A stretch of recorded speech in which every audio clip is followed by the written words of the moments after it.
Question number 3. Who's next? So going back to the question on Judas, right? Yeah. Um, so he betrayed Christ when Christ given the bread, right? But who he was acting on his own will, or he was acting under the influence of the devil, or Right. under So, the control of the devil? excellent question. I love that. When Jesus was talking about him dying on the cross and so on, Peter said to him, "No, Lord, you shall not surely die." And Jesus said to Peter, he said, "Get behind me, Satan, for you don't have in mind the things of God, but the things of men." Get behind me, Satan. You don't have in mind the things of God, but the things of men. So Satan was utilizing the desires of men to try to keep Jesus from fulfilling his mission, which was to lay down his life. You see? So that is one of the ways that Satan operates. He rides on the desires of men. He rides on the thoughts and intents of men so that their desires could be fulfilled when his desire is in concert with theirs. So Satan found an opportunity now, thinking that if Jesus had died, that would be it. Now, I really think that Satan was confused because at one time, Jesus is saying, "I'm going to die." Peter is saying, "No, you will never die." And Jesus rightfully says, "Get behind me, Satan. You don't have in mind the things of God, but the things of men." And then on another occasion, he possesses Judas so that Jesus would die. So I think that Satan didn't really understand the effect of what Jesus' death and resurrection would mean.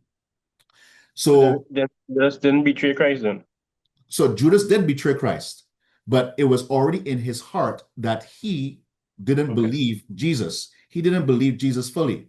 And so, because he did not believe him, then he already had the intent to betray him. It Hence was the reason the devil could have gotten control of that's him. that's the reason why Satan had full access to him, because it was Okay. already in his heart to betray Jesus. You see, because one of the issues that the disciples faced was that they wanted a Messiah who was going to come to restore the fortunes of Israel.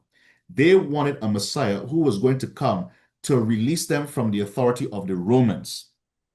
And so they thought that the Messiah was coming to do that, but they didn't understand that the Messiah was coming in 2 stages. The first stage was to die for the sins of the world, to be a suffering servant according to Isaiah 53 and Psalm 22 and Genesis chapter 3, verse 15. And so, because he failed to understand that Jesus' mission was first to die and then he would then return as Lord and as King, he did not believe in Jesus, and as a result of which, Satan now had the ability to empower him. Because think of it this way: if you reject the word of the Lord, then you're open to attack by the enemy. Understand. Jesus was saying repeatedly, right? "Kill this body, and I will raise it up again." He was saying repeatedly, "I have the authority to lay down my life and pick it up again." He was saying the Son of Man is going to be handed up to the council in Jerusalem and he will die, but he will be raised on the third day. So he was saying these things repeatedly. So when these things are being said repeatedly, but you keep rejecting it, all that is left is for Satan to enter you. Yeah. Good question. Excellent question. I love that. I'm enjoying this.